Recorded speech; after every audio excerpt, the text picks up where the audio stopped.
অস্ট্রেলিয়ার হয়ে আম্পায়ারের এক এমন সিদ্ধান্ত, অতঃপর রিভিউ নিয়ে যেভাবে বাঁচলেন মেহেদী হাসান মিরাজ।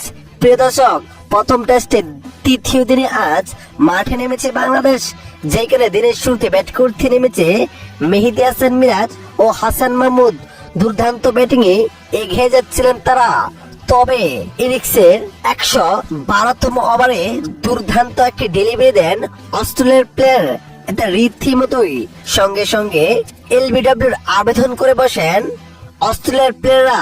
জোরালো ভাবে আবেদন না করলেও এটিকে আউট ঘোষণা করেন আম্পায়ার।